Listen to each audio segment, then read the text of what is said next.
Hello నమస్తే, నేను Ashok. Welcome to ప్రజా చైతన్యం. జమిలీ ఎన్నికలకు సంబంధించి ఒక కీలక ఘట్టం అయితే ముగిసింది. జమిలీ ఎన్నికలకు సంబంధించినటువంటి బిల్లుని ఈరోజు పార్లమెంట్లో ప్రవేశపెట్టారు. పార్లమెంట్లో ప్రవేశపెట్టినటువంటి నేపథ్యంలో ఈ బిల్లుకి చాలా పార్టీలు ఆమోదం తెలిపాయి. కొన్ని పార్టీలు కూడా ఆ బిల్లును వ్యతిరేకిస్తూ నిర్ణయం తీసుకుంది. ఇండియా కూటమిలో ఉన్నటువంటి పార్టీలు మినహా మిగతా అన్ని పార్టీలు కూడా జమిలీ ఎన్నికలకు సంబంధించి ఆమోదం తెలిపింది. అయితే ఇక్కడ అనూహ్యంగా వైసీపీ పార్టీ కూడా జమిలీ ఎన్నికలకు మద్దతు తెలిపింది. జమిలీ ఎన్నికలకు మేము సిద్ధంగా ఉన్నామంటూ ఈ బిల్లుని స్వాగతిస్తున్నామంటూ కూడా చెప్పింది. అయితే ఇక్కడ బీజేపీకి సంబంధించినటువంటి జమిలీ ఎన్నికలకు సంబంధించిన అంశాన్ని వైసీపీ మద్దతు తెలపడంతో ఇప్పుడు రాజకీయంగా ఒక చర్చ అయితే జరుగుతుంది. ఇక మరోవైపు ఏపీకి సంబంధించి చంద్రబాబు నాయుడు కేసులపైన ఒక గందరగోళం నెలకొంది. ఆయన లాయర్ అయినటువంటి సిద్ధార్థ లూథ్రాని కలిశారు. సిద్ధార్థ లూథ్రాని కలిసినటువంటి నేపథ్యంలో ఆయన కేసులన్నీ కూడా రద్దు చేసేందుకు, కుట్ర చేసేందుకు ఒక ప్లాన్ జరుగుతుందని చెప్పేసి వైసీపీ తరపు నుంచి కూడా మాట్లాడుతున్నారు. ఏపీ తాజా రాజకీయ పరిణామాలు అలాగే జమిలీ ఎన్నికలకు సంబంధించిన అంశాల మీద ఈరోజు ఇంటర్వ్యూలో మాట్లాడదాం. ఇంటర్వ్యూలో నాతో పాటు పార్టిసిపేట్ చేస్తున్నారు పురుషోత్తం రెడ్డి గారు. పురుషోత్తం రెడ్డి గారు నమస్తే. నమస్తే అశోక్ గారు. సార్, ఫస్ట్ జమిలీ ఎన్నికలకు సంబంధించిన బిల్లు మనం చాలా కాలంగా మాట్లాడుకుంటూ వచ్చాము. ఎట్టకేలకు ఈరోజు పార్లమెంట్లో దాన్ని ప్రవేశపెట్టారు. నెంబర్స్ రానప్పటికి కూడా ఆ బిల్లుకి అయితే ఒక మద్దతు అయితే వచ్చినటువంటి పరిస్థితి ఉంది. ఏం చెప్తారు దీనికి సంబంధించి?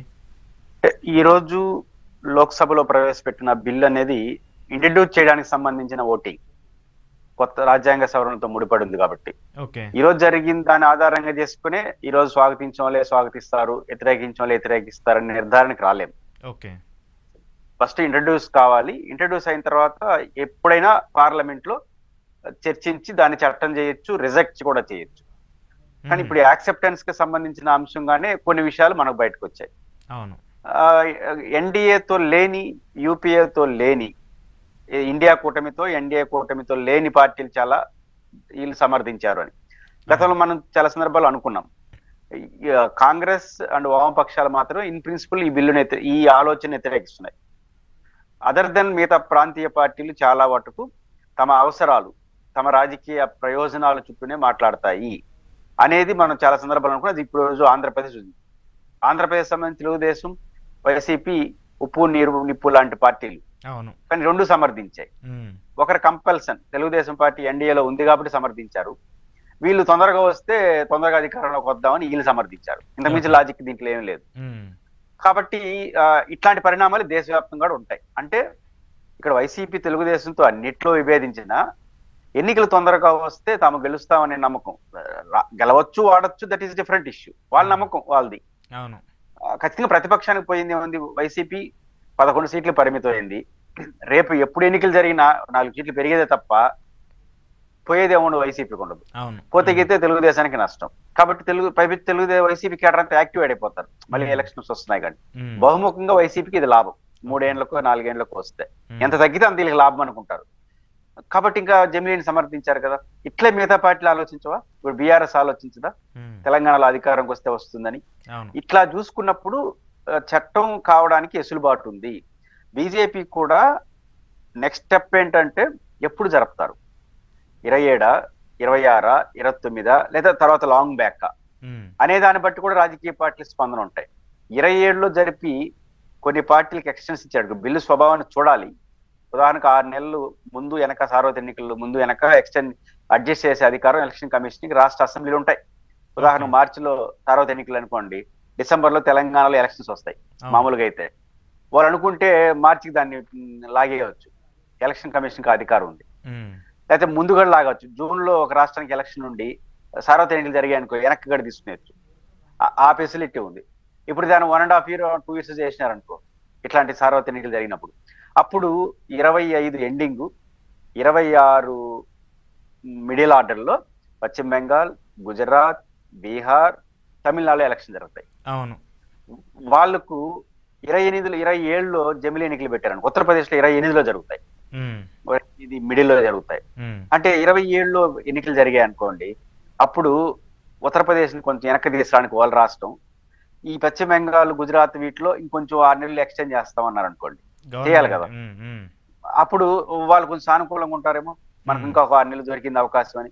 ఇట్లాంటి ఎత్తులు పై ఎత్తులు కూడా రాబోయే కాలంలో ఉంటాయి.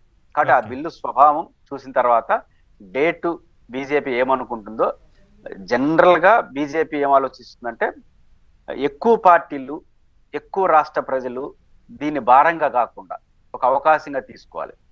29లో చాలా మంది భ్రమలు చెప్తున్నారు. 29లో జరిగే అవకాశం ఉందని. జరగదు. ఎందుకంటే 29లో జమిలీ జరిగింది అనుకోండి, ఏపీకి ఓకే. ఎందుకంటే ఏపీ, ఒరిస్సా సేమ్ డేట్. అవును. కానీ 2 ఏళ్ళు, 1.5 ఇయర్, 2 ఇయర్స్ బ్యాకే తమిళనాడు, బెంగాల్ ఇటు ఎన్నిక జరుగుతుంది. వాళ్ళు ఒప్పుకుంటారా? మమతా బెనర్జీ స్టాలిన్ 2 ఏళ్ళకి రద్దు చేసి మళ్ళీ పెడతామంటే. ఉమ్, అంతేందుకు ఉత్తరప్రదేశ్ సొంత రాష్ట్రం, అత్యంత బలమైన రాష్ట్రం, 1 ఇయర్ ముందు ఎలక్షన్ జరుగుతుంది. మళ్ళీ రద్దు చేస్తే వాళ్ళకి నష్టం కదా. అవును. ఇవన్నీ వాళ్ళ లాభ నష్టాలు, ఎక్కువ రాష్ట్రాల ఇంప్లికేషన్స్, ఇవన్నీ దృష్టిలో పెట్టుకొని డేట్ ఫిక్స్ చేసి కొన్ని రాజకీయ పార్టీలు లాగుతారు. ఓకే. ఇప్పుడు వైసీపీని వాళ్ళు ఏమో లాగల. ఉమ్, వాళ్ళకి వాళ్ళు ఎంత త్వరగా వస్తే అంత మంచిది అనే ఆలోచనతో సపోర్ట్ చేసేసినారు. అంతేనా? కొంత లాగినారంటే ఉమ్, లాగే వాళ్ళు కొంత. నేను చెప్పాను కదా లెక్కలు, 27 పెట్టి ఒక 1 ఇయర్ ఎక్స్టెన్షన్ ఇస్తాం, వెనక్కి దబ్బుతాం, ముందుకు లాగుతాం అనే దాంట్లో కొన్ని పార్టీలు సమర్థిస్తాయి. ఇప్పుడు ఏఐడిఎంకే, డిఎంకే విషయంలో నెగిటివ్ ఉంటుంది, సమర్థించచ్చు. ఇట్లాంటి చాలా కాంప్లికేషన్స్ ఉంటాయని అనుకుంటున్నాను. ఓకే. సో ఇది మీరు చెప్తుందంటే వాళ్ళ సెల్ఫ్ కోసం వాళ్ళు కావాలని చెప్పి మద్దతు ప్రకటించారు తప్పితే ఎక్కడా కూడా బీజేపీకి సంబంధించి లాబింగ్ జరిగిందనేది అయితే మీరు అనుకోవట్లేదు. ఈ రోజుకి లాబింగ్ జరగదు. ఉమ్, ఎందుకంటే ఈ రోజు ఇంట్రడ్యూస్ చేయాలి, వాళ్ళకి భయందే లేదు. ఇంట్రడ్యూస్ కేమి ఏమంటారు దాన్ని, పెద్ద పూతాడు మెజారిటీ అవసరం లేదు. ఉమ్, సాధారణ మెజారిటీ కొన్ని రాజ్యాంగ సేవలను బిల్లు పెట్టేటప్పుడు కూడా సాధారణ మెజారిటీలు కావాల్సి వస్తుంది. ఉమ్, ఇక్కడ సాధారణ మెజారిటీ బీజేపీకి ఉంది కదా, అవును, లోక్సభలో ఉంది, రాజ్యసభలో కూడా ఉంది, పూతాడు మెజారిటీ లేదు. ఉమ్, కాబట్టి ఈ రోజు మద్దతు అనేది ఎవరికి వాళ్ళు ఇండివిజువల్ డెసిషన్సే. ఉమ్, మళ్ళీ ఇప్పుడు ఉదాహరణ రాజ్యసభలో ఉంది. రాజ్యసభలో వైసీపీకి 11, ఇప్పుడు 3 పోయినారు, 9, ఇప్పుడు 8 మంది ఉన్నారు. 8 మంది. బీఆర్ఎస్ పార్టీకి ఒక 4, 5 ఉన్నారు. ఈ 11 మంది గ్యారంటీకి మద్దతు ఇస్తారు. పూతాడు మెజారిటీ లేదని జనరల్ గా మాట్లాడుకుంటాం మనం. ఓకే. కానీ ఇట్లాంటి పరిణామాలు ఈ రోజుకి జనరల్ ఖచ్చితంగా రాను వాళ్ళు డేట్ ఫిక్స్ చేసుకుంటారు, పార్టీలతో సంప్రదింపులు అనధికారికంగా చేస్తారు, కరెక్ట్ స్టెప్ తీసుకుని ఏదో ఒక రోజు చట్టాన్ని ఆమోదింపజేస్తారు. వాళ్ళకి అనుగుణంగా వాళ్ళ రాజకీయ ప్రయోజనాలు, దేశం 3 దృష్టిలో పెట్టుకొని జమిలీ ఎన్నికలకు వెళ్తారని అనుకుంటున్నాను. ఓకే. సో అయితే మీరు చెప్పినటువంటి ప్రక్రియ చూస్తే ఖచ్చితంగా డెఫినెట్ గా జరుగుతాయి అంటారు ఈ అంశాలన్నీ చూస్తే? ఖచ్చితంగా చట్టము అవుతుంది, లేట్ కావచ్చు, జమిలీ ఎన్నికలు జరుగుతాయి. ఇక్కడ ఎప్పుడు అనేది ప్రశ్న. ఓకే. జమిలీ ఎన్నికలకు ముందు పోతా అంటే జరుపుకునేట్టుంటాయి. 26 ఎండింగా, 27, 29? 29 అయితే జరుగుతుందని నేను అనుకోను. ఎందుకంటే 29కి చాలా నియరెస్ట్ గా చాలా రాష్ట్రాలు అయిపోయి ఉంటాయి. వాళ్ళందరికీ మళ్ళీ ఎన్నికలు అంటే ప్రజలు కూడా ఆశ్రయించుకుంటారు, ఎన్నిసార్లు ఎలక్షన్ పెడతారని. అవును. ఇప్పుడు 29 అనుకోండి, ఇప్పుడు కూడా కొన్ని ఇబ్బందులు వస్తాయి. ఏ ఇయర్ పెట్టినా ఏదో ఒక రాష్ట్రంలో డిస్టర్బెన్స్ వస్తాయి. ఇప్పుడు ఉదాహరణ 29లో ఎలక్షన్, 27లో జమిలీ పెట్టారు అనుకోండి, ఆంధ్రప్రదేశ్ 3 ఏళ్ళు అవుతుంది.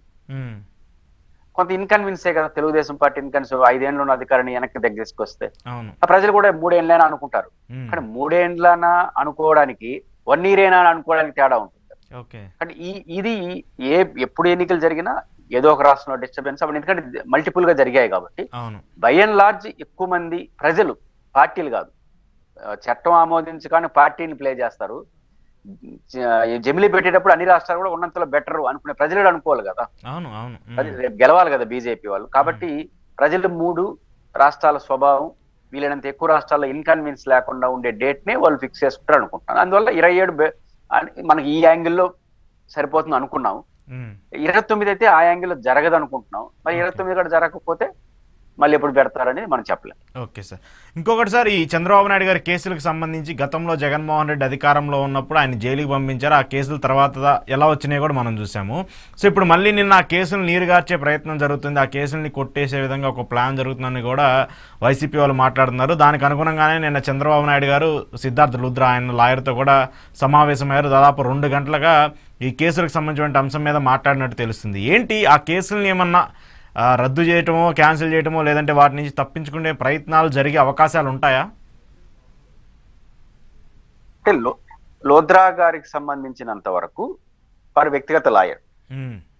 ముఖ్యమంత్రిగా చంద్రబాబు గారు సీఎం కావచ్చు, వ్యక్తిగతంగా లాయర్, ఆయన జడ్జి కాదు కదా. కాబట్టి ఆయన లాయర్తో ఆయన మాట్లాడుకోవడం సహజం. చంద్రబాబు నాయుడు గారు స్కిల్ డెవలప్మెంట్ కేసులో 2 సమస్యలు ఉన్నాయి. ఒకటి, ఆయన క్వాష్ పిటిషన్ జరుగుతుంది, అసలు నా పైన గవర్నర్ అనుమతి లేకుండా పెట్టారని. రెండోది బెయిల్లో ఉన్నారు ఆ కేసులో. మిగతా 4-5 కేసులు కూడా ఆయన పైన ఉన్నాయి. Amaravati ring road alignment change కి సంబంధించి నంబర్ ఆఫ్ ఇష్యూస్ ఉన్నాయి, ఒక 4-5 కేసులు ఉన్నాయి. ఈ 4-5 కేసులు హైకోర్టులో ఒక లాయర్ అనుకుంటున్నాను ఈ కేసును సిబిఐకి పంపించమని అడిగినారు. ఉండవల్లి అరుణ్ కుమార్ గారేమో అంతకుముందే వేస్తున్నాడు పిటిషన్. ఆయన ఉద్దేశం ఏంటంటే అప్పుడు కూడా వైసీపీ అధికారులు ఉన్నప్పుడు వీళ్ళు కేంద్రం ఉన్న అంటారు, వాళ్ళు రాష్ట్రం అంటారు, వీళ్ళు అవగాహన లేదు. బట్ రాష్ట్ర ఏజెన్సీ లేకుండా కేంద్ర ఏజెన్సీతో చెప్తే బాగుంటుంది, ఎవరికి ఇబ్బంది ఉండదు అన్నట్టు అప్పుడు జనరల్ గా పిటిషన్, అది పైన నోటీసులు జరుగుతున్నాయి. రెండోది, ఈ మధ్య కాలంలో ఒక జర్నలిస్ట్ ఎవరు కొంత తెలుగుదేశానికి భిన్నమైన అభిప్రాయం కలిగిన వ్యక్తి అనుకుంటాను, వారు ఇప్పుడు ముఖ్యమంత్రి చంద్రబాబు గారు అయిపోయిన తర్వాత ఆయన పరిధిలో సిట్ ఎట్ట విచారిస్తుంది, సిట్ ఆఫీసర్ ఆయన కిందే ఉంటాడు కదా, కాబట్టి ముఖ్యమంత్రి అయ్యాడు కాబట్టి ఆ కేసును సిబిఐ బదులు అదొకటి నడుస్తుంది. రెండోది, కేసులు ఒక దశకు రావాల్సిందే, కాబట్టి దాన్ని ఎట్లా డీల్ చేయాలనే దానిపైన ఆయన ఖచ్చితంగా మాట్లాడడం తప్పు కాదు, ఎందుకంటే ఆయన పర్సనల్ లాయర్, ముఖ్యమంత్రి కావచ్చు. ఆయన ఇప్పుడు జగన్ గారి కూడా కేసు ఉంటే వాళ్ళ లాయర్ తో మాడితే, జడ్జితో మాడితే తప్పు అవుతుంది అని, అది నెంబర్ 1. నెంబర్ 2, చాలా మంది ఏమంటే దీన్ని మాట్లాడేసి రద్దు చేసేస్తారు, లీగల్ పాయింట్ తీసుకొని రద్దు చేసినా పిటిషన్ వేస్తే కోర్టు మళ్ళీ తీసుకుంటుంది. వాళ్ళు రద్దు చేయడానికి కుదరదు కదా. పైకి సుప్రీంకోర్టు ఒక ఆదేశం ఉంది. సుప్రీంకోర్టు ఏం చెప్తుందంటే అధికారాన్ని బేస్ చేసుకొని కేసులు రద్దు చేయకూడదు. కాబట్టి ఇప్పుడు చంద్రబాబు గారు ముఖ్యమంత్రికి వచ్చారు కాబట్టి చంద్రబాబు గారి మీద ఆరోపణలు జగన్మోహన్ రెడ్డి రద్దు చేస్తుంటే ఒక రకంగా ఉంటుంది, ఏ కారణం రద్దు చేసినా ఆయన ప్రత్యర్థి. ఇప్పుడు చంద్రబాబు గారి మీద తన మీద ఉన్న కేసుని తన ముఖ్యమంత్రిగా తన ప్రభుత్వమే తన అధికారులు రద్దు చేసుకున్నారు అనుకోండి, దీన్ని ఎవరైనా ఛాలెంజ్ చేశారనుకోండి, ఖచ్చితంగా కోర్టు మళ్ళీ టేకప్ చేస్తుంది. అంతే కదా, ఇప్పుడే టేకప్ చేస్తుంది. ఒకవేళ అవన్నీ జరగకపోయినా మళ్ళీ కొత్తగా జగన్మోహన్ గారి అధికారంకి వచ్చారు, మళ్ళీ ఆ కేసులు రీఓపెన్ చేయొచ్చు. సిబిఐ కూడా చాలా కేసులు ఒకసారి కేసును కొట్టేసినా దాని బదులు రద్దు చేసుకునే బదులు కేసును తొందరగా జరిపించుకొని నిర్దోషిగా బయటపడడం బెటర్, అవకాశం ఉంటే. ఇప్పుడు చంద్రబాబు గారు తన అధికారం ఉందని రద్దు చేసేస్తే రెండు ఆటంకాలు, ఒకటి సుప్రీంకోర్టు గైడ్ లైన్స్ ప్రకారం సాధ్యం కాదు, ఎవరైనా వచ్చే ఐసీపీ వాళ్ళు లేకపోతే న్యూట్రల్ పర్సన్స్ కోర్టుకి వెళ్తే మళ్ళీ కోర్టు టేకప్ చేస్తుంది, ఒప్పుకోదు సుప్రీంకోర్టు గైడ్లైన్స్ ప్రకారం. ఒకవేళ ఇవేమి జరగలేదు, ఎవరు బాగలేదు, మళ్ళీ జగన్ గారి అధికారం మళ్ళీ కేసును రీఓపెన్ చేయొచ్చు, అంతే కదా, కొట్టే రద్దు చేయడానికి లేదు కదా. కాబట్టి ఖచ్చితంగా దాని బదులు తొందరగా కేసులు జరిపించుకొని నిర్దోషిగా బయటపడితే వారికి మంచి, లేకపోతే వీళ్ళు రద్దు చేస్తే వాళ్ళు వస్తారు, వాళ్ళు రద్దు చేస్తే ఇది కంటిన్యూ ప్రాసెస్ నడుస్తుంది. ఓకే, ఇంకొకటి ఈ చంద్రబాబు నాయుడు గారు బెయిల్కి సంబంధించి మళ్ళీ పిటిషన్ వేయాలని చెప్పేసి కూడా కొంతమంది ప్రయత్నిస్తున్నట్టు తెలుస్తుంది. ఎందుకంటే ఆయనకి బెయిల్ వచ్చింది హెల్త్ ఆర్డర్స్ మీద, ఆయన హెల్త్ కండిషన్స్ బాగలేదు, దాని మీద బెయిల్ వచ్చిందని చెప్పేశారు. కోర్టు కూడా కొన్ని అనుమతులు ఇచ్చి కొన్ని పరిమితులు పెట్టేసి ఆయనకి బెయిల్ ఇచ్చింది. అయితే ఇటీవల జరిగినటువంటి కొన్ని సమావేశాల్లో కావచ్చు, లేదంటే మరికొన్ని సమావేశాలకు సంబంధించిన ఇష్యూస్లో ఆయన ఈ కేసును గురించి పదే మాట్లాడటం, అరెస్ట్కి సంబంధించి మాట్లాడటం, ఇలాంటివన్నీ జరుగుతూ ఉన్నాయి. వాటి మీద ఈ కండిషన్స్ మీ క్రాస్ చేస్తున్నారు, కోర్టు ఇచ్చినటువంటి రూల్స్ని, ఖచ్చితంగా చంద్రబాబు నాయుడు గారు బెయిల్ క్యాన్సిల్ చేయాలని చెప్పి కొంతమంది పిటిషన్స్ కూడా దాఖలు చేసేందుకు ప్రయత్నిస్తున్నారు. సో ఈ కన్సిడరేషన్స్ ఏమైనా తీసుకునే అవకాశం ఉంటుందా కోర్టు?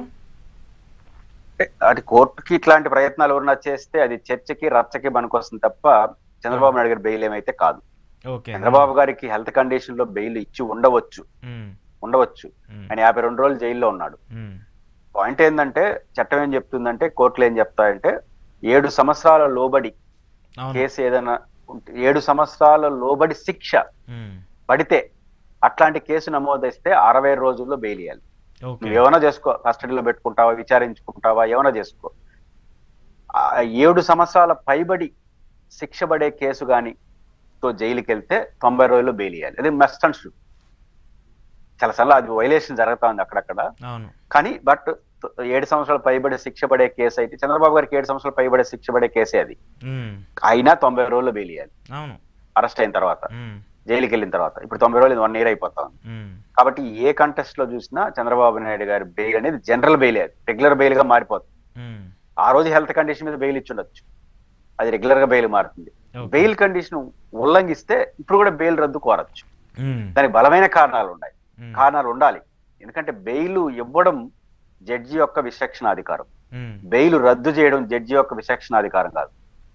ప్రాపర్ రూల్స్ ఉండాలి, ప్రాపర్ ఎవిడెన్స్ ఉండాలి. ఎవిడెన్స్ అంటే మీకు ఎందుకు బెయిల్ ఇచ్చామో ఆ బెయిల్ ఉల్లంఘించినట్టు నిరూపించుకోవాలి. బెయిల్ షరతులు ఉల్లంఘన జరిగిపోతే ఇంకా దాని కుదరదు అనుకుంటే అప్పుడు మాత్రమే జడ్జి గారు పరిగణలో తీసుకోవాలి తప్ప, బెయిల్ ఇచ్చినంత విచక్షణ అధికారంతో బెయిల్ రద్దు చేయడం అనేది జడ్జికి అధికారం లేదు. జడ్జి అధికారంతో బెయిల్ ఇచ్చిన తర్వాత ఆ బెయిల్ షరతులు చంద్రబాబు ఏం చెప్తారు, కేసును ప్రభావితం చేయదు, కేసును ప్రభావితం చేయని కేసు గురించి మాట్లాడకూడదని కాదు కదా, మాట్లాడరు. కానీ నేను నిర్దోషిగా బయటపడతాను, నా మీద అన్యాయంగా పెట్టారు అనేదాన్ని అనలేం, దాన్ని ఏమి కేసును ప్రభావితం చేయని అనలేం కదా. కానీ కేసును ప్రభావితం చేసే పనులు చేస్తే అది అభ్యంతరకరం, దాన్ని మాట్లాడచ్చు. ఇప్పుడు అదే కదా ఆయన జర్నలిస్ట్ వెళ్ళింది, ఆయన ఆఫీసర్, ఆయన కింద పనిచేసే ఆఫీసర్ ఉంటారు, ఆయన పరిధిలో లేకుండా ఇంకో పరిధికి మార్చమన్నాడే కానీ ఆయన బెయిల్ రద్దు చేయమని అట్లా. అవును, దాని సిబిఐకో దేనికో దానికి చంద్రబాబు గారి బెయిల్ న్యూసెన్స్ అవుతుంది. ఇప్పుడు రఘురామకృష్ణరాజు చేశాడు కొన్ని రోజులు, జగన్మోహన్ రెడ్డి గారి బెయిల్ పిటిషన్ రద్దు చేయమని హడావుడి, ఒక నెల రోజులు అయిపోతుంది, జగన్ అరెస్ట్ చేసేస్తారు, ఆ మీడియా పండగ చేసుకునింది కదా. అలాంటి పండగ ఈ మీడియా చేసుకోవచ్చు ఇప్పుడు. చంద్రబాబు నాయుడు బెయిల్ రద్దు చేసుకుని పిటిషన్ వేసి వీళ్ళు పండగ చేసుకోవచ్చు, పండగే తప్ప అదేం జరగదు. చంద్రబాబు గారి బెయిల్ ఏమైతే ఏమి కాదు. Okay sir. సార్ ఇంకోటి కంక్లూడ్ చేస్తూ, పవన్ కళ్యాణ్ గారి వ్యాఖ్యల పైన, అంటే గతంలో వాలంటీర్లకు సంబంధించి ఆయన చాలా వ్యాఖ్యలు చేశారు, అవి చాలా వైరల్ అయ్యాయి, సంచలనంగా మారాయి. అయితే దాని మీద కొంతమంది వాలంటీర్లు కూడా మళ్ళీ హైకోర్టుకు వెళ్ళారు. హైకోర్టుకు వెళ్ళి పవన్ కళ్యాణ్ గారు ఇట్లా మా మనోభావాలను దెబ్బతీసే విధంగా ఇలా మాట్లాడారు, దానికి సంబంధించి విచారణ జరపాలని చెప్పేసి హైకోర్టులో ఒక పిటిషన్ అయితే దాఖలైంది. దాన్ని జడ శ్రవణ్ గారు కూడా విచారిస్తున్నట్టు, దాన్ని టేకప్ చేసినట్టు కూడా ఆయన చెప్తూ ఉన్నారు. సో ఏంటి, పవన్ కళ్యాణ్ గారి వ్యాఖ్యల మీద చాలాసార్లు ఆయన మాట్లాడారు, ఇప్పుడు కూడా ఎక్కడ ఆయన వాటికి సమాధానం చెప్పే అవకాశం అయితే ఇవ్వకుండా మళ్ళీ వాటిని పెంచే విధంగానే మాట్లాడుతూ వస్తున్నారు. ఏం చెప్తారు దీనికి సంబంధించి, వాలంటీర్ల అంశానికి సంబంధించి? అంటే వాలంటీర్ల అంశానికి సంబంధించి ఆయన అభ్యంతరకర వ్యాఖ్యలే చేశాడు, ఆధార రహితంగా చేశాడు. అవును, ఏది మిస్సింగ్ కేసుల్ని ట్రాపింగ్ గా మార్చేసినాడు, హ్యూమన్ ట్రాపింగ్ గా మార్చేసినాడు, కిడ్నాప్ అపహరణలా మార్చేశాడు. అది తప్పు, అది తేలిపోయింది. మొన్న అనిత గారు ఇచ్చిన సమాధానంలో తేలిపోయింది. కానీ ఆ రోజు అభ్యంతరకర వ్యాఖ్యలు, దానిపైన ఎవరు వాలంటీర్లు దీనికి తోడ్పడుతున్నారని చెప్పారు. ఖచ్చితంగా ఇది కేసు అవుతుంది, ఆ రోజు కేసు అయింది. దీని తెలుగుదేశం వచ్చినట్టునే ఉపసంహరించుకున్నారు. అది సుప్రీంకోర్టు తీర్పుకి వ్యతిరేకం. అది ఇప్పుడు జడాసేవన్ గారు సవాల్ చేస్తున్నాడు. ఖచ్చితంగా నేను చెప్పే కదా, సవాల్ చేస్తే అది ఖచ్చితంగా కేసుగా నడుస్తుంది. తర్వాత ఆయన ఏం చెప్తాడు, కోర్టు ఏం చెప్తుంది, ఎవిడెన్స్ ఏం చెప్తాయని తర్వాత తేలుతుంది. ఖచ్చితంగా పవన్ కళ్యాణ్ గారు కేసును ఎదుర్కోక తప్పదు, ఎవరు ప్రశ్నించకపోతే అయిపోతుంది. కానీ సుప్రీంకోర్టు గైడ్ లైన్స్ ప్రకారం ఆ రకంగా రద్దు చేయడానికి రైట్ లేదు. అంటే ఆ పాయింట్ ఆఫ్ వ్యూలో ఇప్పుడు ప్రభుత్వం వీళ్ళు వచ్చింది కాబట్టి, మీరు ఆరోపణ చేసేసింది వాస్తవం కదా, ఆరోపణ చేసిన తర్వాత ఇప్పుడు ప్రభుత్వం వచ్చింది కాబట్టి కేసుని రద్దు చేస్తా ఉంటే, గత వాలంటీర్లు పెట్టిన కేసు ఆధారంగా జీవో ఇచ్చింది గవర్నమెంట్.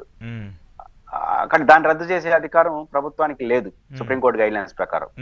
అధికారం ఉంది కూడా, అధికారంలో పవన్ కళ్యాణ్ గారు ఉప ముఖ్యమంత్రి కాబట్టి ఖచ్చితంగా శివన్ గారు దాన్ని సుప్రీంకోర్టు గైడ్ లైన్స్ దృష్టిలో పెట్టుకుని సవాల్ చేస్తే కేసును పవన్ కళ్యాణ్ గారు ఎదుర్కోక తప్పదు. ఏదో అయిపోతుందని కాదు, ఎదుర్కోవాల్సిందే. కోర్టులో వచ్చే మంచి చెడ్లన్నింటినీ జడ్జి గారు ఆధారాలు బట్టి ఫర్దర్ స్టెప్స్ ఉంటాయి. ఓకే, కానీ ఇక్కడ ఈ కేసులన్నీ కూడా ప్రభుత్వం అధికారం వచ్చిన ప్రతిసారి ఉపసంహరించుకుంటూ పోతే అది ఒక నెగిటివ్ సైన్ అయ్యే అవకాశం ఉంటది కదా. 100% అదే సుప్రీంకోర్టు తప్పని చెప్పింది. అధికారంలో ఉన్న వాళ్ళు తమ పైన నియమపడిన కేసులని రద్దు చేసుకుంటా పోతుంటే కుదరదు. నాకు ఒక ప్రొసీజర్ ఉంటుంది. ఒక సందర్భాల్లో ప్రజా ఉద్యమాలు జరిపినప్పుడు మేంగడ చంద్రబాబు గారు ముఖ్యమంత్రి విద్యుత్ పోరాటాలు జరిగినప్పుడు మేము కూడా అరెస్ట్ అయినాం పొలిటికల్ కేసులో. ఆ తర్వాత కాంగ్రెస్ వచ్చినట్టు రద్దు చేయడానికి 2 నెలలు పట్టింది. నాకు ఒక ప్రాసెస్, వీళ్ళు తప్పు చేయలేదన్నప్పుడు ఇవన్నీ ప్రాసెస్ ఉన్నాడు. నాకు నా ఇష్టం నేను రద్దు చేసుకుంటా పోతానంటే ఇంకా ఇప్పుడు తప్పులు చేయడం, మళ్ళీ మనం వచ్చిన తర్వాత అధికారం వచ్చే పరిస్థితి వస్తుంది. కాబట్టి ఖచ్చితంగా పవర్ లో డైరెక్ట్ గా ఉన్నారు పవన్ కళ్యాణ్ గారు, కాబట్టి రద్దు చేయడం కుదరదు సుప్రీంకోర్టు గైడెన్స్ ప్రకారం. జడాసేవన్ గారు వెళ్ళారు కాబట్టి కోర్టులో అది ఖచ్చితంగా సవాల్ అవుతుంది. విచారణకి పవన్ కళ్యాణ్ గారు సిద్ధంగా ఉండాల్సిందే. ఆ విచారణలో ఏం తేలుతుంది అనేది కోర్టులు చెప్తాయి. రైట్, చూద్దాం ఆ కేసులకు సంబంధించి అప్డేట్స్ ఏమొస్తాయి అనేది. Thank you sir, thank you very much. ఇది పురుషోత్తమ్ రెడ్డి గారితో ఎక్స్క్లూజివ్ ఇంటర్వ్యూ. చూస్తూనే ఉండండి ప్రజా చైతన్యం.